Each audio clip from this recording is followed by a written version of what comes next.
আপুনি যদি জানিব বিচাৰে NRCৰ ক্লেইম ফৰ্মখনৰ side A, side B, side C আৰু সাইড D কেনেকৈ ফিল আপ কৰিব লাগে আৰু যদি জানিব বিচাৰে লিগেসি ডকুমেন্টস আৰু লিংকেজ ডকুমেন্টস কেনেদৰে দিয়া হয় আৰু ক্লেইম ফৰ্মখন ফিল আপ কৰি ক'ত কেনেদৰে জমা দিব লাগে তেন্তে ক্লেইম ফৰ্মৰ এই কমপ্লিট প্ৰসেস স্টেপ বাই স্টেপ অসমীয়াত উদাহৰণৰ সৈতে জানিবলৈ এই ভিডিঅটো অলপো স্কিপ নকৰি শেষৰলৈকে চাব। ভিডিঅটো যদি ভাল লাগে তেন্তে এটা লাইক কৰিব আৰু এতিয়ালৈকে যদি আপুনি আমাৰ ইউটিউব চেনেলটো সাবস্ক্ৰাইব কৰা নাই তেন্তে এতিয়াই তলত থকা ৰেড সাবস্ক্ৰাইব বাটনটো ক্লিক কৰিব আৰু কাষত থকা বেল আইকনটো প্ৰেছ কৰি অপচনৰ পৰা অল নটিফিকেশন অন কৰি ল'ব। এনে কৰিলে আমি লৈ অহা ইম্পৰ্টেণ্ট ভিডিঅ'বোৰৰ আপডেট আপুনি আগতীয়াকৈ পাব। তেন্তে এতিয়া আহক ভিডিঅ'টো ষ্টাৰ্ট কৰোঁ।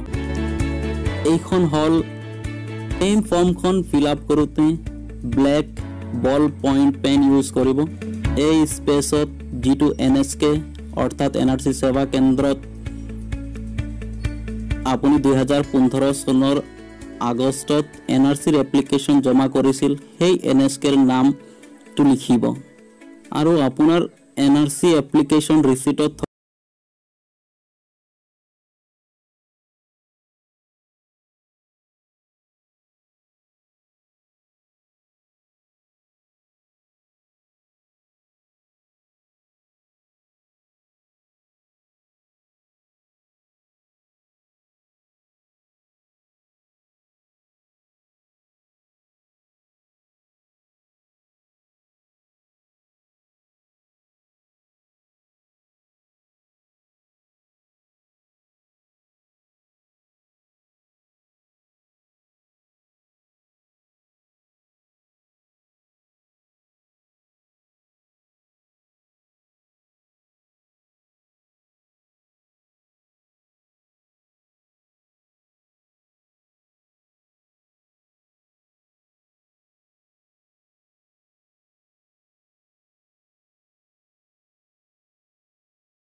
লিখিব লাগিব 3D serial number of self attested documentary proof of relationship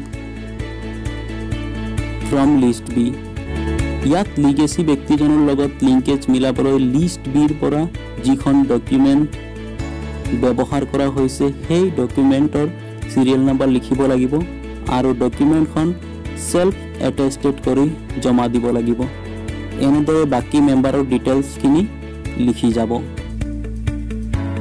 যদি 1966 আৰু 1971 লিগেসি ডাটা আছে তেন্তে এই সেকশনটো ফিল আপ কৰিব লাগিব।